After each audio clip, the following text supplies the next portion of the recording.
Siyempre po, obligasyon ng Estado, gagamutin natin ang mga naging biktima ng COVID-19. Pwede pong mangyari yan o gawin yan sa bahay, o pwede sa ating mga Wihilas One facilities, at pwede rin po yan sa mga pampubliko o mga pribadong hospital. At dahil nga po importante ang kalusugan ng ating mga frontliners, meron po tayong central PPE procurement. Natapos po yan, matapos mapagaling natin ang mga merong COVID-19, kinakailangan i-reintegrate po natin sila sa ating lipunan. At matapos po yan, tatanggapin na po natin ang new normal. Dahil iba na po talaga ang mga magiging buhay natin. Ano ba ho yung tinatawag nating minimum standards at every step?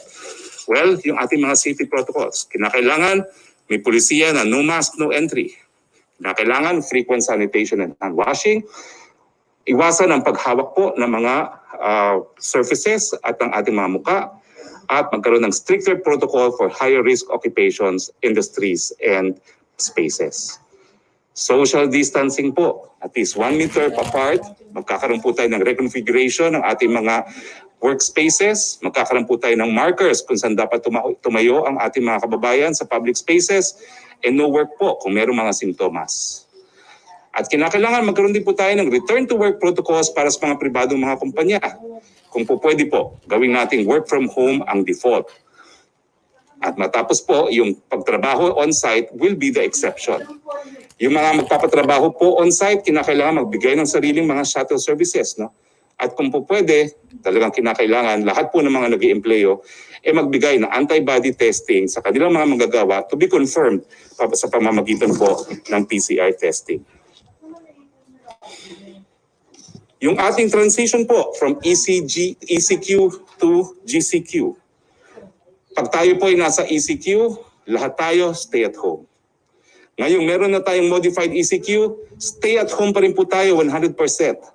At kapag meron na pong GCQ, stay at home pa rin yung mga vulnerable, yung ating mga seniors, at yung mga transmitters, yung ating mga kabataan. Paano naman po ang exercise? Ito po, mabuting balita, marami nagtatanong. Sa ECQ, hindi po allowed ang eksersisyo sa labas ng ating mga pamamahay. Pero sa modified ECQ, pwede pong limited outdoor exercise allowed.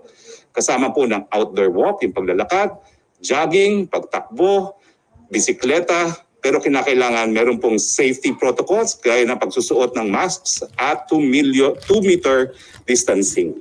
Gusto ko ng 2 million pesos kaya. At siyempre po, pag GCQ na, pwede po yung limited contact sports gaya ng golf at tennis. Maraming matutuwa po dyan, pero sa GCQ po yun, uulitin ko, hindi pa po sa modified ECQ. Paano naman yung mga pagpupulong? Well, sa ECQ po, hindi pa rin po yan allowed. Sa modified ECQ, highly restricted. Ang pinakamarami pong pwedeng magpulong, 5 lamang. Pero sa GCQ, restricted pa rin po ang mga numero na pwedeng magpulong hanggang 10 lamang. Ano naman po yung pag-travel? Sa ECQ, wala pa po tayong pampublikong transportasyon. Wala tayong flights, walang domestic, at meron tayong limited international flights. Sa modified ECQ, wala pa rin pong pampublikong transportation. Wala pa rin po tayong domestic flights at limited pa rin ang ating international flights. Kontrolado pa rin po ang mga papasok na travel.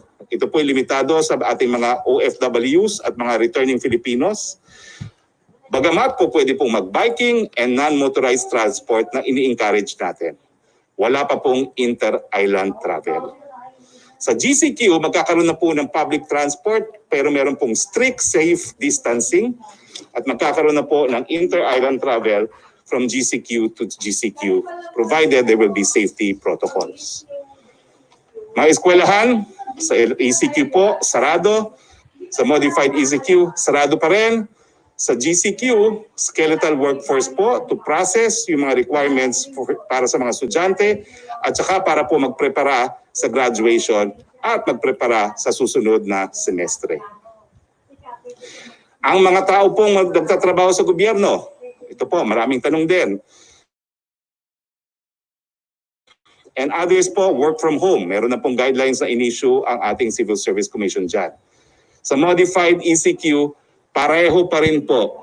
Skeletal workforce pa rin ang mga taong gobyerno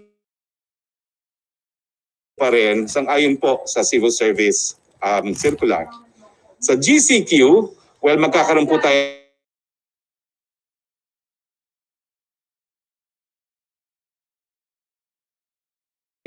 na Now, ano ho ba yung mga different phases as we to modified ECQ at GCQ? Well, sa populasyon po, sa ECQ, lahat ng tao nasa bahay. Sa modified ECQ, lahat ng tao pa rin po ay nasa bahay. Sa GCQ, yung mga vulnerable, yung mga seniors, at ang mga transmitters, ang kabataan, sa bahay pa rin po. Tapos, sa public transportation, well, ito po, sa ECQ, wala pong public transportation, maliban lamang sa mga shuttles para sa frontliners. Sa modified ECQ, wala pa rin pong public transportation, pero pwede po na mag-deploy ng mga shuttle buses, yung mga industriya na ina-allow na magtrabaho, at saka subject din po sa exceptions na ibibigay ng DILG tungkol dito. Ang mga public shuttle po dapat ibigay ng mga kumpanya. Kung pagmamaari po ng kumpanya, wala na kinakailangan na permit sa LTFRB, pero kung sila po ay uupa ng shuttle, kinakailangan kumuha ng permit sa LTFRB. Sa GCQ po pwede na yung mga tren, pwede na mga bus, mga jeepney, taxi, TNVS, tricycle, at public shuttle. Pero limited po ito. Ang capacity kinakailangan 50% at ang jeepney po, aalaw lang po yan kung walang mga bus dahil harapan nga po ang jeepney. Pero kinakailangan din po merong pagsuot ng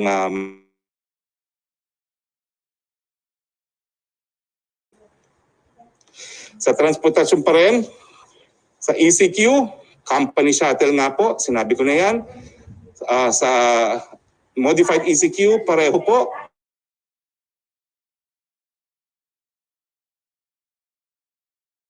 Pwede po yan sa ECQ, pero para po yan makapasok yung mga nagtatrabaho sa mga industriyang pinapayagang mag-operate.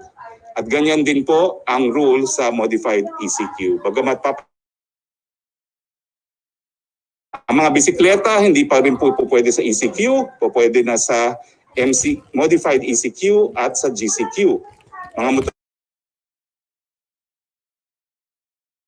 ECQ, pero dapat isa lang ang pasahero at pwede rin po sa GCQ.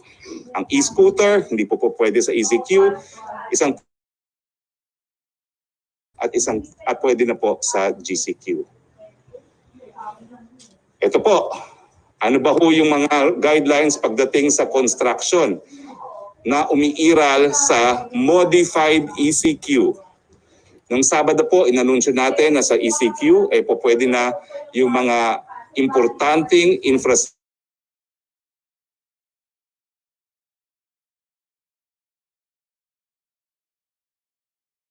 projects, gaya ng mga flood control, at yung mga build projects, no?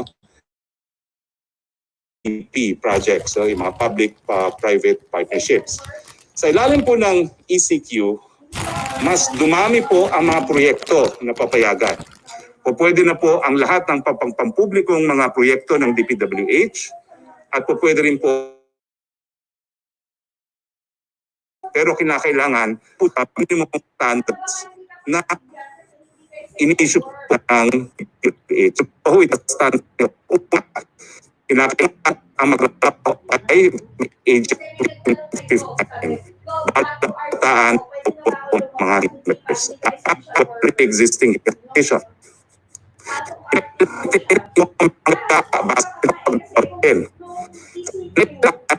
Sa GCQ, well, magkakaroon po tayo ng kailangan na passes sa lahat po ang off-site employees.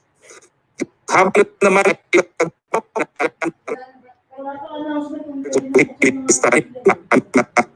nagtatapos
50% din sa modified ECQ, allowed po sila sa GCQ. Category 2 pa rin po yung mga BPOs. Yung work from home, on-site or near-site accommodation or point-to-point shuttles. Ibig sabihin, 50% pa rin, in-encourage natin sila na work from home. Pero kung merong magtatrabaho, kailangan merong shuttle service o di kaya malapit ang tirahan.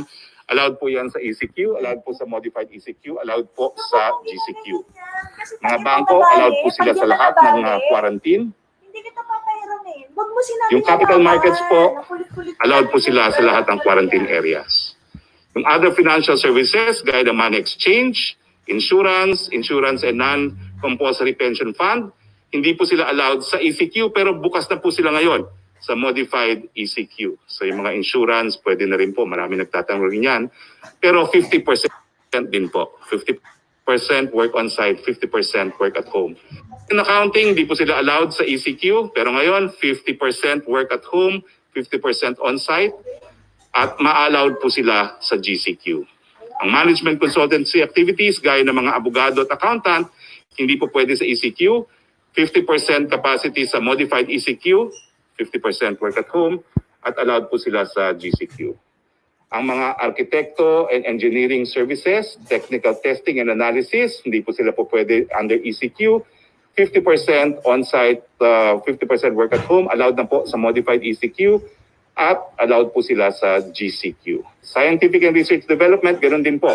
Hindi pinagbabawal ng ECQ, 50% work on-site na ngayon at 50% work from home under modified ECQ at allowed din po sila sa GCQ. Sa suma total po, talaga naman pong marami nang nabuksan na sektor ng ating ekonomiya. Sa category 3, ito po, karamihan nito, hindi po pwede nung ECQ. Ngayon po pwede na sa modified ECQ. Anong mga ehemplo po? Advertising and market research, computer programming, publishing and printing activities, film, music, and TV production. Pero nakikita niyo po, yellow. Ibig sabihin, 50-50 pa rin. 50% work on-site, 50% work at home. Pero pag GCQ na, po pwede na po silang magtrabaho. 100% on-site. Preferably, meron pa rin work from home. Yung rental and leasing, other than real estate po, yung mga rent-a-car, equipment for permitted sectors, allowed naman po yan sa lahat ng quarantine areas. Yung employment activities, yung mga recruitment and placement for permitted sectors, allowed po sila sa lahat ng quarantine areas. Yung other activities, gaya ng photography, fashion, industrial, graphic, and interior design, allowed po sila 50-50 sa modified ECQ at allowed po sila sa GCQ. Ganun din po ang wholesale and retail trade of motor vehicles, motorcycles and bicycles, excluding their parts and components. Sa ECQ hindi po allowed. Ngayon po sa modified ECQ po pwede, pero 50-50 pa rin po. 50% work on site, work at home, at ma-allow na sila sa GCQ. Hindi po pwede sa ECQ. 50-50 na ngayon under modified ECQ at allowed po sila sa GCQ. Ano pa po yung mga po pwede na ngayon sa modified ECQ na hindi po pwede dati? Yung malls and commercial centers, non-leisure only, in line with yung ating mga sinasabing mga guidelines, no? Yung 1 person for 2 square meters, yung wearing of mask, temperature check, at saka yung 26 degrees na temperatura, walang wifi. So, allowed po sila sa modified ECQ, pero naka-partially allowed pa rin po yan. Ibig sabihin, 50% lamang.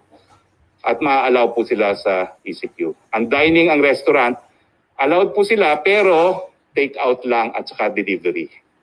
Yan po ay under ECQ, modified ECQ, at GCQ. Although, pagdating sa GCQ, meron pong review na isinasagawa. Pero sa modified ECQ, delivery and take out pa rin po. Wala pang dine-in. Ang mga barbero at mga salon, paborito ni Joseph Morong, hindi pa rin po allowed. Pahabaan ng buhok. Mabuti na lang bionic hair ako. Anyway, Ang mga hardware store, dati hindi po pwede po sa ECQ. Ngayon, 50% po pwede na sa modified ECQ at pwede na po sa GCQ. Ang clothing and accessories, dati bawal, ngayon po 50%. Ang mall-based government frontline services, ito po siguro yung mga NBI clearance, dati hindi po pwede sa ECQ, ngayon 50%. Ang hardware stores, yun nga po, 50%. Ang bookstores and school and office supply stores po pwede na po 50% sa modified ECQ. Ang baby care supply store, 50% po allowed. Ang pet food and pet care supplies, dati bawal, 50% allowed na po ngayon. Ang flower, jewelry, novelty, antique at perfume shops, 50% allowed po ngayon sa modified ECQ at papayagan na sa GCQ. Ang mga toy stores, ito po ay para lang bumili ng laruan, hindi po pwede yung mga playgrounds and amusement area, no? Hindi pa rin po pwede yun, no? Pero yung mga toy stores mismo, 50% pwede na mag-operate sa modified ECQ at pwede na sila sa GCQ. Category 4, ito pa rin po yung kahit anong quarantine zone, bawal pa rin. Gyms, fitness studios, and sports facilities. Mag-ano na lang po kayo, mag-internet. Ako nagsusumba ako sa internet. Entertainment industries, cinemas, theaters, karaoke, bars, etc. Bawal pa rin po. Kid amusement industries, mga playrooms at rides. Libraries, archives, museums, and cultural centers, bawal pa rin po. Tourist destinations, bawal pa rin po. Travel agencies, tour operators, reservation service, and related activities, bawal pa rin po dahil wala naman pong commercial flights pa. Personal care services, mga massage parlors, naku natutuwa ang mga misis at saka mga sauna baths, sarado. Ang mga facial care and waxing, sarado din po. I'm sure walang misis ng mga sekretary na kasama natin ang natutuwa na sarado ang mga massage parlors. Hindi sila nagpupunta ron. Okay? Now, kinakailangan po tayo maging flexible dahil ang ating palantuntunan nga po ay hinay-hinay, dahan-dahan, unti-unti. Kapag dumami po ang kaso, babalik at babalik tayo sa GCQ. Ngayon naman po ay good news. Hindi po natin inaasahan, pero ang Moody's po ay binigyan tayo ng outlook, credit grading, investment grade na Baa2 or a stable outlook. At pangalawa, sa ating good news, ay wala na palang pangalawang good news. Yun lang. Okay, punta naman po tayo sa COVID-19 updates. Nasaan na ba po tayo sa laban sa COVID-19? Ang mga kaso po ng COVID-19 ay nasa 11,350 na. Ang mga nag-recover po gumaling 2,106. Ang mga namatay ay 751. Makikita po natin na dito sa graph nito na bahagyang tumaas po yan nung nakalipas na 2 araw. Pero siguro po may kinalaman din dyan yung napataas na nating testing capability dito sa ating bayan. Ngayon po, well, nung nakalipas na araw po, medyo dumami po yung namatay sa COVID-19. Pero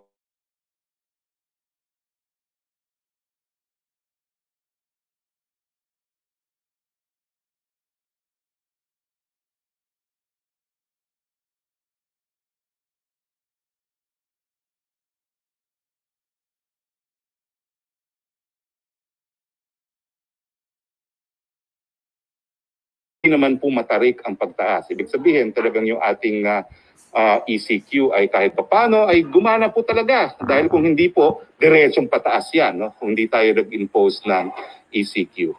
At patuloy pong tumataas ang mga nagre-recover. Patuloy din pong at patuloy naman pong maging stable kahit paano ang mga namamatay sa COVID-19. Pero okay, joke lang. Si Secretary Anyo will have a short clarification now. Yes, Secretary Ana. Magandang tanghali sa ating lahat. Itong ating clarification ay dito sa na-issue na resolution number 35 ng IATF na kung saan ay nadideklara ang iba't ibang areas sa modified ECQ, GCQ. At dito sa resolution ay nagkaroon ng deklarasyon na ang 37 probinsya at 11 cities kasama ang BARM, sila ay nailagay bilang low-risk provinces, HUCs and ICCs shall no longer be under community quarantine without prejudice to strict observation of minimum health standards. Marami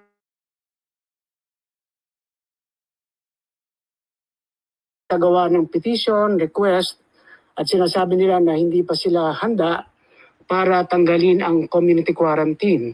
Kaya ito ay magkakaroon po tayo ng amendment na pagtitibayin mamaya sa ating IATF meeting upang ang mga provinces na to, 8 region, 37 provinces, 11 cities, at kasama na po yung BARM, malalagay sila sa modified general community quarantine. Ang ibig pong sabihin, modified GCQ, magkakaroon pa rin ang ating mga local chief executives ng guidelines kung paano niya ipapatupad ang modified GCQ para sa ganon ay meron siyang kapangyarihan na magagamit na matigil ang pag-spread ng virus sa mga lugar na meron pa. Kasi kapag wala ng quarantine ay in-expect natin na baka magkaroon ng second or third wave. Kaya wala na po tayong area sa buong Pilipinas na hindi under ng community quarantine. Iba-iba lang pong level. Ito pong low risk ay mapupunta sa modified community quarantine. At meron din naman po tayong guidelines na i-issue para susundin ng ating mga local government units.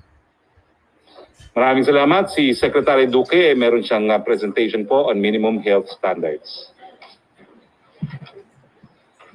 Thank you very much, Secretary Anyo. So ulitin ko po, wala na pong lugar sa Pilipinas na hindi nasa ilalim ng community quarantine. Yung nauna pong areas na sinabi natin na wala na pong community quarantine, balik po sila under modified GCQ. Ha? GCQ lang, sabi di modified GCQ. So ngayon po, lahat ng area sa Pilipinas, meron pa rin pong community quarantine from modified ECQ to GCQ to modified GCQ. Secretary Duque? Maraming salamat, Secretary Harry Roque at saka ang lahat ng kasama ko po sa Interagency Task Force at sa ngalan po ng Department of Health ay bumabati po ako sa lahat ng isang napaka magandang araw. Una po sa lahat, kasama ng inyong mga lingkod bayan, gusto kong magpasalamat sa inyong lahat, sa inyong pagsasakripisyo sa mga nakaraan 2 buwan. Hindi po ito madali, ngunit kinakailangan natin ito gawin para maprotektahan ang ating mga pamilya at ang mga kababayan. Ang bad news, nakakatakot ang COVID-19. Pero ang good news ay may magagawa tayo. At kaya natin itong talunin o pabagalin ang pagkalat. Yun ang ginawa natin sa loob ng 8 linggo. Kaya naman sa mga susunod na mga araw, may mga lugar na hindi na mapapabilang sa Enhanced Community Quarantine or ECQ. Pero hindi pa tapos ang laban. Ika nga, kumbaga sa basketball, walang katapusang overtime ito. Hanggang walang bakuna. Parang zombie lang ang kalaban natin. Balik ng balik. Parang comeback player of the current times. Kaya naman, ang second or third wave, gaya na nangyari sa Singapore at South Korea, pwedeng mangyari sa atin uli. Kung saan lahat tayo ay aligaga at walang humpay ang pag-aalala. Ayaw natin itong mangyari. At para maiwasan ito, o ma-ensure na hindi ito ganun kagrabe, isipin ninyo na lang parang sa basketball. Hindi natin dapat hayaan maka-score ang COVID-19. Bantay sarado tayo. At lahat may maiaambag dito. Bawat pamilya, bawat barangay, kayo ang all-star defense team. Bilang all-star team, dalawang rule book ang atin sinusundan. Una, ang minimum public health standards at pangalawa, minimum health capacity standards. Ayan po, nakikita po ninyo sa ating screen. Base sa ating national targets na nailathala po natin sa ating Administrative Order number 2020-0016, ang minimum health system capacity standards for COVID-19 preparedness and response strategies. Ito ang siyang magiging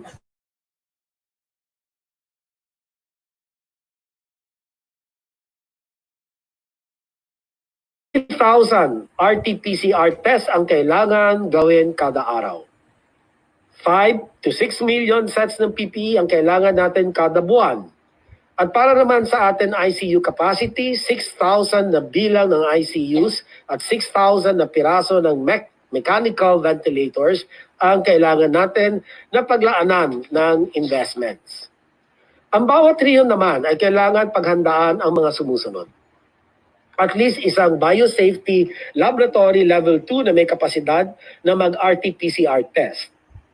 At least isang dedicated referral na ospital, pasilidad, floor or wing na para lamang sa mga may malubha o kritikal na sakit.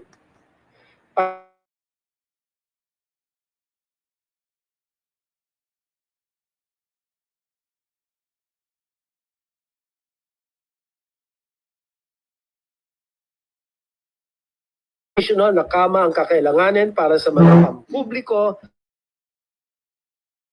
para ma-accommodate ang mga pasyente na may COVID-19. Ang bawat probinsya naman, kailangan magkaroon ng sumusunod na katao. At least one epidemiology and surveillance officer kada 100,000 katao. At least one contact tracer kada 800 katao. At least one barangay health emergency response team kada 1,000 katao. At least 10 o 10 trained staff para sa testing. Kinakailangan naman ng mga sumusunod na infrastruktura para sa mga probinsya. Una, at least isang temporary treatment and monitoring facility kada 2,500 na tao. At least isang ambulansya or medical transport. At least isang dedicated na transport para sa specimen at least isang dedicated na funeraria o crematorium. Kung gagamitin natin ito para sa probinsyang Nueva Vizcaya, halimbawa lamang, na may projected population na higit sa 480,000 para sa taon 2020. Ito ay nangangahulugan, ang actual target nila ay 5 epidemiology officers, 602 contact tracers, 482 barangay health emergency response teams, at minimum na 10 tao trained testing staff.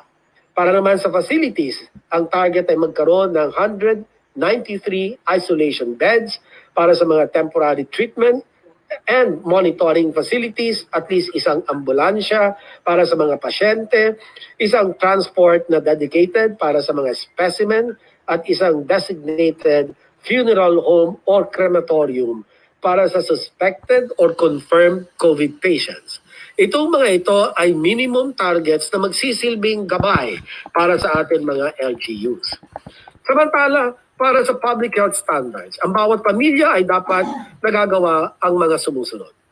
Palaging paghugas ng kamay, pagsuot ng mask paglalabas, physical distancing. Samantalang ating mga establishmento at otoridad dapat nagagawa ang mga sumusunod. Palaging nagdi-disinfect, limitasyon sa pagtitipon, temperature screening, symptom screening o hindi na pinapapasok ang empleyadong may sintomas. Ito ay mga safeguards na kailangan natin gawin para maiwasan ang pagkakaroon ng virus. mapigilan ang pagkakalat at masiguradong handa ang mga katauhan at infrastruktura para talunin natin ang COVID-19. Sa lahat ng mga nasabi ko, dalawang bagay ang gusto kong maalala ninyong lahat. Una, mabilisang mass tracing na may sapat na contact tracers and kailangan para hindi makalusot ang COVID at agaran ma-isolate. Ano ba ang sapat? Contact tracer per 800 katao. So, isang halimbawa muli, ang syudad ay may populasyon na 40,000, kailangan nila ng 500 contact tracers na immobilize. Pangalawa, dapat ma-inspire tayo sa ginawa ng mga lungsod ng Baguio at Cebu sa kanilang contact tracing. Ang kombinasyon ng paghuhugas ng kamay at pagsuot ng mask at physical distancing ay ang bitamina natin ngayon laban sa COVID-19. Maraming salamat po. Para po sa karagdagan impormasyon patungkol sa contact tracing, panoorin ang video sa Facebook page ng DOH. Okay, questions. Unang-una, Trisha Tirada, 1 question, 2 follow-ups. Strictly, please. Go. Sir, good afternoon po. Sir, my first question is for the workforce. Since nag-open po yung maraming industries, we're expecting movement. Paano po yung magiging dynamics ngayon, sir? For example, kailangan na ba, ano yung mga kailangan dala ng mga tao? Do they need to bring their IDs? May mga checkpoints pa po bang dadaanan? And yun dun po sa transportation, since limited pa rin, paano yung mga walang access to their own private vehicles, for example, yung mga workers. Kasi po ngayon sa mga groceries nangyayari, we're hearing stories from employees na naglalakad po sila just to get to work. And yung OFWs po ba, allowed po ba sila na mag-process ng mga papeles nila ngayon sa POEA? Secretary Anyo, DAFG. Yes, kapag ang pinag-uusapan natin ay ang area ng modified ECQ, makikita natin na kukunti lang naman yung difference sa ECQ. At dito, ang mga workers dapat ay isa-shuttle ng kanilang mga kumpanya. Doon sa GCQ ay magkakaroon na tayo ng pagbubukas ng ibang mass transportation. Kailangan dala nila yung kanilang ID, certification of employment, hindi na maabala sa checkpoint. Sa Galvez, yung tanong po sa POEA, pwede ba sila mag-process daw ng mga dokumento nila? Palagay ko po, tanongin po natin si Secretary Dole. I believe pwede naman po yun dahil kasi kung sa processing, okay lang po yun. At saka karamihan po sa processing is online and also kung kailangan yung kailang physical presence, limited lang po yung tinatawag nating time. Okay, next question. Second question, sir. Doon naman po sa itong decision po natin about the ECQ and ECQ. Sir, kasi may questions ngayon na ni-raise or problems na ni-raise about the accuracy of the data na meron po yung DOH. Experts say those are alarming errors na yun po yung pinagbabasihan natin ng mga decision natin. Is this decision final? Are you still going to reconsider it considering the errors and yung testing, sir? Problema pa rin po. Yung targets, we're still far behind the targets. And yung nga po, may problema pa rin po tayo sa contact tracing. The system is not yet efficient. Secretary Galvez? Hindi, ako po ang sasagot niya. Maraming salamat. Okay. Akin lang Secretary po. Duque. Yes, maraming salamat po. Kalihim, Harry Roque. The Department of Health appreciates the concerns raised by the UP COVID-19 pandemic response in its policy note number 6 dated May 8, 2020. Ang DOH po ay gumawa na po ng mga hakbang para po makorek itong mga tinatawag nilang data errors found in the April 24 and 25 data drops, as well as other inconsistencies communicated by private citizens through the COVID tracker at doh.gov.ph as early as April 26 we have since caught and corrected these issues, and we are we very much appreciate the UP Resilience Institute for raising their concerns. No? We assure the public that the issues raised are less than 1%. Masisira yung laptop Maliit mo. pa sa 1% of the whole data set Masisira yung and does not charger. prejudice the overall interpretation of data and decision making. We continuously rectify the data the moment we identify any issue. For example, inconsistencies in the formatting of the date, case classification, and proper identification of the location.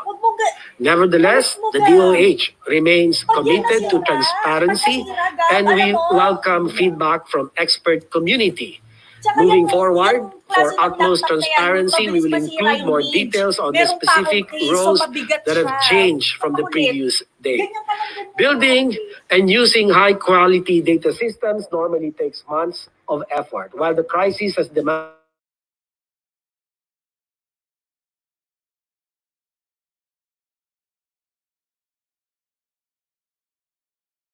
information system. Tawag po dito COVID Kaya, that has been developed in collaboration with the World Health Organization Country Office. This new system automates several data collection processes, which is expected to minimize encoding errors. And panghuli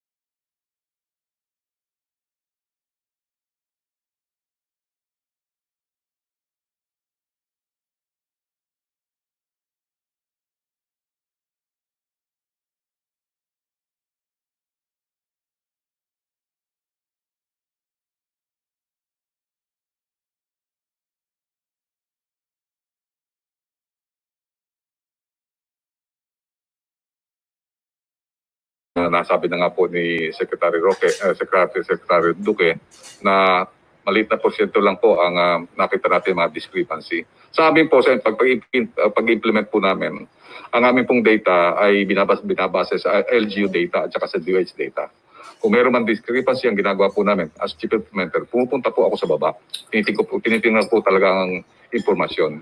Yun ang tinatawag nating validation. So, I believe hindi po tayo nagkamali na magkaroon po ng shifting dahil kasi po naman yung shifting po naman natin is natawag natin dahan-dahan at saka po hinahinay lang po lamang. Ang pagkakaiba lang naman natin na nakikita natin sa transition natin sa ECQ at saka yung MCQ is yung pag-open ng ating business kasi hindi po talaga pwede na mayroon tayong extended ECQ ay mamamatay naman po ang ating economy.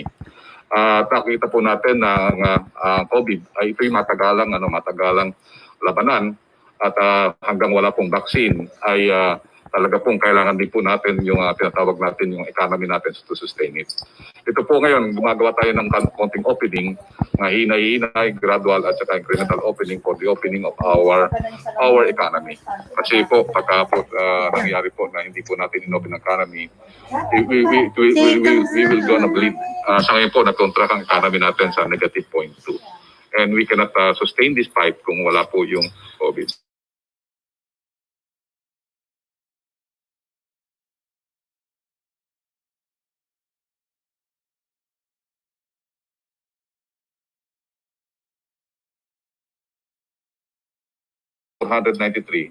Ay mahigit na 88% ang mild. 7,520 lang po ang mild at saka yung karamihan po 892 asymptomatic. Ang severe natin at saka critical is only 8%. 52 po ang severe at saka 25. Ito po ang mga basihan po ng data natin. Ibig sabihin, tumaas na po ang healthcare capacity natin dahil marami na po tayong recoveries over death. At the same time, marami na po tayong mga mega facilities. Kanina po, ang Philippines na po kami sa Secretary Duque, may additional 108 bed capacity na po tayo. Meron na rin po tayong testing capacity. Ngayon, tumaas po ang testing capacity natin sa 8,000. At ang ating mga private sector ay nagdo-donate pa rin po ng mga PCRs at saka mga automated extraction machines. At the same time, ang ating po mga LGUs ngayon po ay nagiging nakikita natin aggressive. At the same time, talagang nakakapacitate na po natin ang ating LGU. So ito Okay. po yung mga basihan po ng ating po pag-ibig. Pagpaumanhin niyo po, no? But I will have to amend what I said earlier. One question, one follow-up lang po dahil lahat po kami a-attend ng 2 p.m. IATF meeting. Yusek Rocky? Okay, Secretary, from PACHIU Inquirer, may we know when the Office of the President will release the executive order regarding the guidelines for distribution of the second tranche of the SAP? DSWD said they cannot start distribution without said EO. Okay, hindi po iyo ang inaantay natin. It's a memo from the OSAP, no? At lalabas naman po yan siguro itong linggong ito para mapagsimula na nga yung second tranche, no? Maricel Halili, TV5. Hi sir, magandang hapon po. Kay Secretary Anyo, sir, may we have your position lamang po about doon sa birthday party? Mga photos ng birthday party ni NCRPO Chief Sinas na kumalat po sa social media because it seems na hindi po nasunod yung social distancing. Okay. Yung insidente na yon ay hindi naman matatawag na birthday party. Ito ay isang manyanita na isang tradisyon sa military at police service na nagsimula pa sa Philippine Military Academy. Na kapag ang commander ay birthday, ang mga key officials niya ay nagbabati ng happy birthday at the dawn or early break of the morning. So ganun ang nangyari doon, hindi talaga sa party. Kaya lang sa panahon ngayon, that is uncalled for, no? Sabi ko nga, meron tayong tinatawag na delikadesa. So mga ganyan, stop mo na yung mga ganyan activity. Now I leave it to the Philippine National Police to conduct an investigation kung meron ba talagang naganap na violations ng mga quarantine guidelines, no? But as I said, no, wala siyang tinatawag na deliberate partying. So tingnan natin kung ano lalabas sa investigation ng Philippine National Police. Okay, one follow-up. So will you discourage these things to happen again? And ano po yung possible na liability, not only of NCRPO Chief Sinas, but of course all the other police who attended the event? Yes, actually I've already directed all bureaus and offices under the ILG, and I hope pati din sa ibang government offices na sa panahon ngayon uncalled for yung mga ganyang klaseng pagsasalo-salo, gathering, no? Titingnan natin kung ano yung magiging appropriate sanction or whatever, kung ano yung resulta ng investigation. Yusek Rocky? Secretary Opo, from Tina Mendez ng Philippine Star, what are the guidelines for individual sports such as boxing, swimming, gymnastics, skiing, bowling, wrestling, powerlifting, and mixed martial arts, etc. under modified enhanced community quarantine and GCQ areas? Secretary. Okay, ang ating athlete ang sasagot yan, Secretary Lorenzana. Thank you very much, Secretary.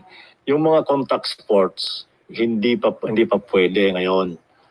Maybe as we go down the road at medyo lumuwag-luwag yung ating mga pwede na yan. But ang authorized lang ngayon ay yung no contact sports like biking, tennis siguro, and golf because they can distance themselves from each other. Yung kasing boxing, wrestling at saka yung ano pa dyan ay hindi contact sports yan, nagkakalapitan yan at saka nagkakapan pa. So wala pa tayong guidelines dyan dahil hindi pa authorized. Thank you. Follow-up? Opo, may air travel restrictions po ba sa NAIA since naka-modified ECQ na tayo? Paano po ang inflow ng passengers from abroad? How about domestic flight? And what about airports and seaports under GCQ areas? Secretary Galvez? Sa ano po natin sa ngayon, mayroon na po tayong pinapatupad na tinatawag na controlled inbound flight. Ang flight na to ay para lang po sa ating mga returning OFW. So hindi pa po talaga open ang commercial flight. this is only open for OFW. Ang ano po natin ay more or less 400 to 600 people lang po ang ina-allow natin, or more or less 2 to 3 flights a day. Yung travel naman po sa ano, nasabi na po kanina na yung po between GCQ and GCQ areas, pwede po ang inter-island. Pero po sa ECQ, hindi pa po pwede ang air travel at saka yung sea travel. Pero ang tanong po, pwede na bang air travel from GCQ to GCQ? Nandun po sa, ano, sa ating guidelines po. Pwede na po yung GCQ to GCQ, pwede na po yung tinatawag na inter-island travels. Okay, next question please. Yusef Rocky. Apo, ang tanong ni kay ano pa rin, kay Tina Mendez pa rin, please comment on the proposed US sale of 2 billion helicopters, $2 billion dollars to the Philippines despite the soured relations between the two countries due to the termination of the BFA. The U.S. State Department has given its go signal for the sale of 6 Boeing Apache AH-64E and 6 Bell fighter attack helicopters worth close to $2 billion or 100 billion pesos. This early, the International Coalition of Human Rights in the Philippines, United States chapter has demanded accountability from Washington. The group noted that the arms sales would be headed to Duterte's state forces who are becoming only more ruthless under COVID-19, said Drew Elizarde Miller, ICHRP U.S. spokesperson, in a statement. Secretary Lorenzana. Thank you very much for that question. Alam nyo, itong pagbibili natin ng attack helicopter ay nagsimula pa nung mga siguro 2016 o 2017. At namili yung Air Force ng mga platform, iba-iba, kasama na yung Apache at saka Viper, at saka iba pang mga attack helicopters ng ibang bansa. Ngayon, usually yung United States, kailangan ng good signal ng State Department kung magbibinta sila. So, yung Air Force, humingi ng details kung bibili tayo sa US, at inabot sila ng ilang more than 1 year, I think almost 2 years, bago nila masagot yung ating mga tanong. So, ngayon dumating. Wala naman itong koneksyon doon sa ating pagputol ng ating VFA or pag-terminate ng VFA. Continuation lang ito ng ginawa na beforehand. Ngayon, yung pirang I think that's 1.5 billion to 2 billion for 6 helicopters, attack helicopters, ay hindi natin kaya yon. Ang pera lang natin na nakalaan para bumili ng attack helicopter ay 13 billion lang. Kung bibili tayo ng attack helicopter ng ganyang halaga, ay baka 1 o 2 lang mabibili natin. Kaya tumitingin tayo sa ibang bansa ng attack helicopter na mabibili natin na medyo madami-dami sa halagang ibinigay sa atin ng gobyerno. Ngayon, yung komentaryo ng mga bumabatikos ng ganyan ay sinagot ko na yan kasi mayroong nagsabi na bakit daw yung mga leftist side, sabi bakit bibili tayo, bakit hindi natin ibigay na lang sa mga tao. Agree ako dyan. I agree that buying these helicopters is, I think, we would rather give it to our people. Kaya lang, ang sabi ko, itigil ninyo yung inyong arms struggle. Ititigil din namin ang pagbili ng ganitong armas. Kasi 50 years na kayong nanggugulo dyan, gusto ninyo mapigilan kami pag-angkat ng mga panglaban sa inyo, pero hindi naman yung titigil yung inyong ginagawang arms struggle. Salamat po. Yes, si Joyce Balancio, DZMM. Secretary Roque, just to clarify, yung mga nabanggit natin na mga industries na papayagan sa modified ECQ, these will be allowed to operate only dun sa mga matutukoy na buffer zones and outside of the buffer zones kung saan wala pong confirmed COVID cases? Well, they will be allowed to operate kung sila po ay wala dun sa critical area at saka dun sa labas na zone, no? Pero in general, yan po yung mga industries except kung yung barangay where the factory or the business is located nasa critical area, mapapasa ilalim pa rin po sa ECQ yung barangay na yon o yung zona na yon. Okay, Secretary Okay, so- Galvez. Yung ano to, yung tinatawag nating mga opening ng business. Pag ano po yan, pag-uusapan po ng LGU at saka ng business sector po yan. Yun lang po ang nagbigay tayo ng general guidelines. Kaya po nakita natin ang normally yung mga business corridor po na yan ay normally located sa modified GCQ at saka doon po sa ano po, nasa buffer zone or yung areas out of buffer zone. Ito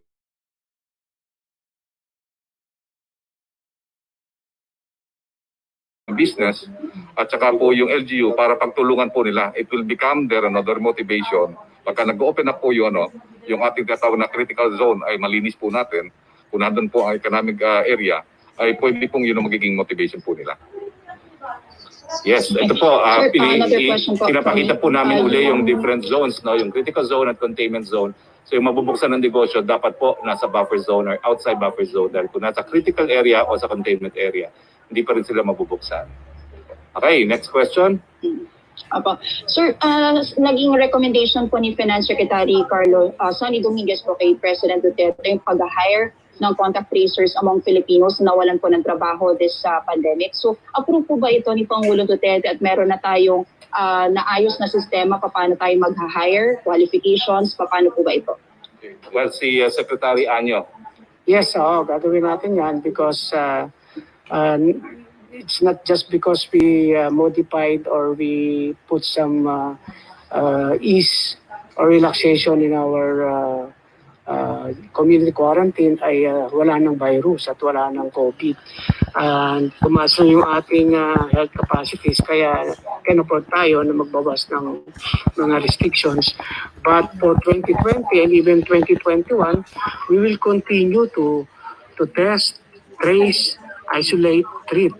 So kailangan ang pinaka-workforce natin talaga ngayon ay ang ating mga contact tracers. So sa LGU levels, mag-hire tayo.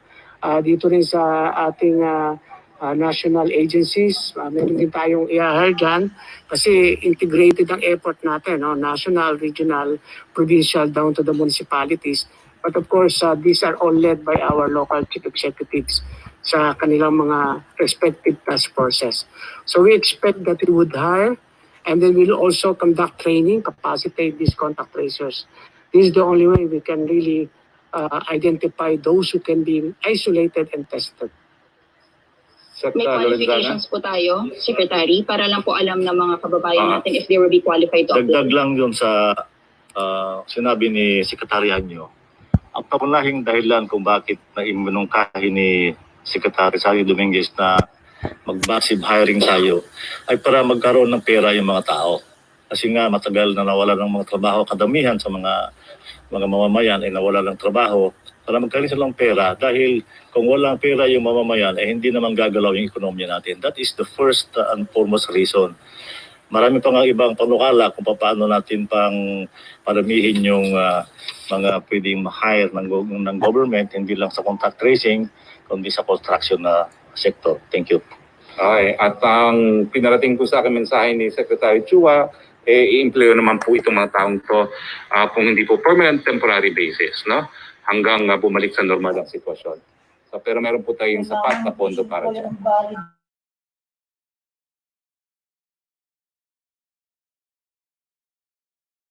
Guys, Apo, Secretary, umaapil po ang bayan muna dun sa naging nilabas natin no, na dagdag na import tariffs on petroleum products. Sabi nila baka daw po mag-cost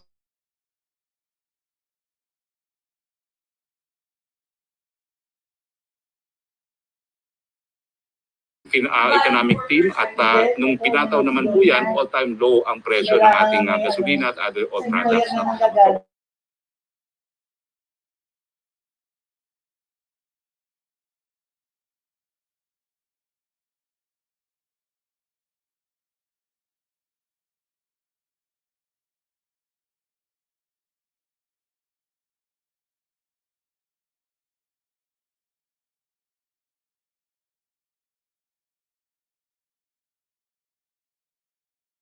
Bating ko